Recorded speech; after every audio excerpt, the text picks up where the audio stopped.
Maxentius melangkah ke dalam kediamannya dengan kedua rahang mengeras disertai dua tinjunya yang terkepal. "Selamat datang, Tuan Besar," sambut beberapa pelayan. Dengan emosi yang berkobar-kobar, Maxentius melewati tubuh para pelayan-pelayan itu, mengabaikan mereka dan terus melangkah. "Lukas!" panggil Maxentius dengan suara lantang sambil menyisir ruas setiap bangunan kediaman. "Lukas, kemari kau. Ayah ingin berbicara denganmu."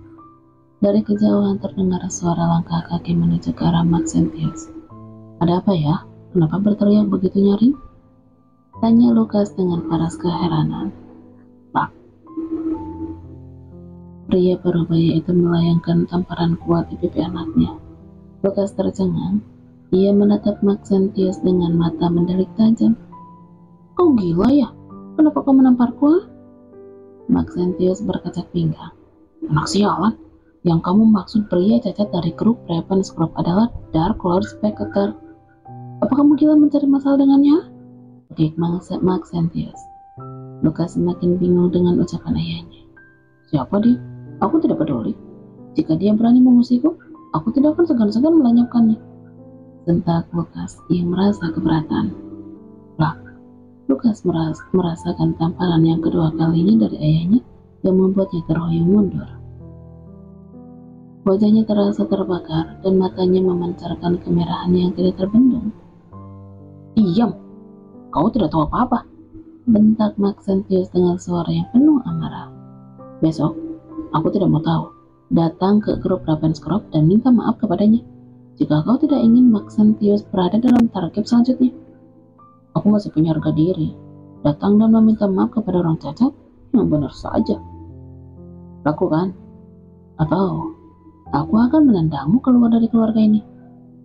Potong Maxentius dengan tegas dan penuh penekanan. Maxentius memutar tubuhnya berlalu, meninggalkan Lukas yang masih tidak terima atas perlakuan ayahnya. "Nathan, dasar pria cacat itu, berani-beraninya kau memprovokasi ayahku. Apakah kau sedang meremehkanku, ha? Maka akan aku tunjukkan dengan siapa aku bermain." Gumam Lukas menahan amarah yang bergejolak. Sementara itu Nathan masih berdiri tidak bergeming. Dadanya berdebar dengan cepat. Sorot mata Nathan menuju ke arah bibir belum Delisa, membuat hasrat Nathan tiba-tiba bergejolak. Dia ingin sekali merasakan bibir Delisa yang memanggilnya begitu menggoda. Terima kasih Nathan." Delisa menggigau. Dia berterima kasih kepadaku untuk apa?" pikir Nathan. Nathan dengan pelan duduk di sisi ranjang. Dia masih betah menatap Delisa. Napas Delisa yang teratur membuat Nathan semakin gelisah. "Ayo Nathan, dia itu istrimu. Kamu seorang pria. Dengan musuhmu saja kau berani? Dia hanya wanita kan? Cobalah sedikit memberikan kejutan di bibirnya." Nathan nampak bertempur dengan batin dan pikirannya. Tanpa sadar tubuh Nathan pun berkeringat. Pelan-pelan Nathan membungkukkan wajahnya. Sepertinya aku benar-benar menginginkan dirinya untuk menjadi milikku seutuhnya. Aku tidak tahan melihat wanita ini begitu mengejekku, walau dalam keadaan tidur sekalipun. Nathan membatin. Wajahnya terus maju hingga bibir Nathan beberapa senti hendak menyentuh bibir Delisa. Nathan tercengang saat Delisa mengayunkan bokamnya ke pipi Nathan dengan kuat. Sentak rahang Nathan mengeras. Dia tidak terima jika pipinya menjadi subjek dari tinju Delisa. "Kau berani-beraninya? Rasa apa engkau Daisy? Apakah mau gigimu kupatahkan?" Delisa meracau dengan tidak jelas. Nathan membuang napas panjang saat mengetahui kalau Delisa mungkin sedang melakukan pertarungan di dalam mimpinya. Nathan dengan cepat meraih selimut dan menutupi tubuh Delisa. Kini Nathan menjatuhkan bokamnya ke lantai sambil menopang kepalanya dengan rasa frustasi. Apa yang aku pikirkan? Hampir saja aku ingin memakannya. Ini bukan aku, tapi kenapa aku melakukannya dengan refleks? Nathan membuang napasnya berulang kali. Dia mencoba menenangkan perasaan yang semakin berdebar-debar. Pagi harinya, Nathan udah duduk di meja makan sambil mengiris sarapannya dengan wajah dingin tanpa ekspresi. Karena dari semalam, setelah Nathan keluar dari kamar Delisa, pria itu selalu mengutuk dirinya karena berlaku di luar kendali hingga pagi menjelang. Delisa melangkah menuju ke arah meja makan sambil menguap. Langkahnya terhenti ketika melihat Nathan sudah rapi dengan setelan jas dan duduk dengan tegak di meja makan. Nathan sudah bangun, tumben pagi sekali. Delisa segera menghampiri Nathan. Maaf, ternyata aku kesiangan sehingga tidak membuatkan sarapan. Duduk dan sarapanlah, potong Nathan dengan tegas. Ada apa dengannya? Kenapa suaranya terdengar seperti saat awal kita baru bertemu? Kesalahan apa lagi yang aku lakukan? Pikir Delisa menduga-duga. Delisa dengan cepat menarik kursi dan duduk di samping suaminya. Saat Delisa menoleh ke arah Nathan, Delisa begitu terkejut. Delisa pun berteriak sambil menutup mulutnya dengan telapak tangan. Kenapa kau berteriak? Tanya Nathan dingin. Delisa bergegas berdiri dengan perasaan khawatir. Nathan, apakah gigimu sakit? Kenapa pipimu bengkak? Tanya Delisa yang hendak menyentuh pipi Nathan. Nathan menggenggam garpu dan pisaunya dengan kuat. Rahangnya mengerah saat mengingat insiden semalam. Menyingkir, bentak Nathan. Delisa terkejut dan menghentikan tangannya yang terulur ke pipi Nathan. Seperti ini lagi. Padahal baru saja pria itu berlaku manis. Sekarang kembali ke mode awal dengan wajah kaku dan dingin. Maaf, aku hanya mengkhawatirkan pipimu, ucap Delisa yang kemudian duduk. Nathan tidak menjawab. Dia sibuk dengan sarapannya. Apakah wanita ini tidak ingat jika bengkak di pipiku karena ulahnya? Nathan melirik ke arah Delisa yang tampak sedang makan dengan lahap.